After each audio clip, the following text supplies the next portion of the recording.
नमस्कार दोस्तों, स्वागत है आपका एक नई कहानी में। ये कहानी दिल्ली विश्वविद्यालय के कॉलेज कैंपस में हुई घटना के बारे में है।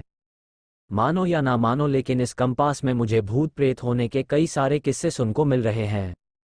इसी ही एक घटना के बारे में मैं आज आपको बताता हूँ। कॉलेज हॉस्टल के रूम नंबर 91 के एक छात्र निकुंज बताते हैं कि कुछ दिन पहले एक रात को जब मैं सो रहा था तो अचानक जोर से भयानक आवाज़ें सुनाई देने लगी, और उसी आवाज़ के कारण मैं जाग उठा और मैंने अपने चारों ओर देखा, लेकिन कुछ नहीं था। मुझे लगा कि हवा के कारण खिड़की या दरवाज़ा आवाज़ कर रहे हैं। वहीं पर मुझे रूम में किसी के चलने की आवाज़ सुनाई दी और साथ में ये भी महसूस हुआ कि कोई अपने नाखून खिड़की पे घिस रहा है। जब मैंने दूसरे दिन यह बात की जांच करवाई तो मालूम पड़ा कि 9 साल पहले एक छात्र अरुण ने आत्महत्या की थी, और तब से लेकर आज तक उसकी आत्मा इसी रूम में गुम रही है। और इस बात की पुष्टि कई छात्रों ने की है। ऐसी ही एक दूसरी घटना, ये घटना सन 1998 की उसी हॉस्टल की है, और यह बात की जानकारी उसी कॉलेज के एक ग्रुप ने बताई थी। अभिजीत करके एक विद्यार्थी, उसे एक कुत्ते को अपने रूम में पाल रखा था, लेकिन कुछ कारण से उस कुत्ते की मौत हो गई ही।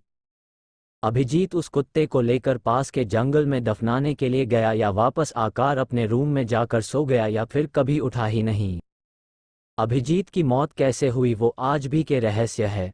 ऐसी ही रहस्यमय घटना के कारण उस कॉलेज के छात्रों में डर बैठ गया है, और ऐसी ही सत्य घटनाएं उस कॉलेज में बार बार होती रहती है। दिल्ली विश्वविद्यालय के उत्तर दिशा की और करीबन 2 किलोमीटर दूर इंद्रप्रस्थ एक लेडीज कॉलेज है। कुछ समय पहले कॉलेज की एक विद्यार्थिनी सोनल मजाक मजाक में आत्माओं को बुलाती है। सिक्के के जरिए वो आत्मा आ तो जाती है, लेकिन 2-3 दिन तक वो आत्मा रूम से निकलने का नाम नहीं लेती। सोनल के कारण वो आत्मा कई छात्रों को हैरान परेशान करती है। बाद में सोनल उस आत्मा से माफी मांगती है कि वो वहां से चली जाए। माफी मांगने के 2 दिन बाद वो आत्मा वहीं से खुद वापस चली जाती है, लेकिन सोनल की हरकत के कारण उसे कॉलेज से निकला दिया जाता है। ऐसे ही जो लोग रात को देर तक पढ़ाई करते हैं उसे कभी न कभी भूतों का सामना करना ही पड़ता है। उन सभी को ऐसी ही अदृश्य शक्ति के होने का एहसास होता रहता है। आपको ये कहानी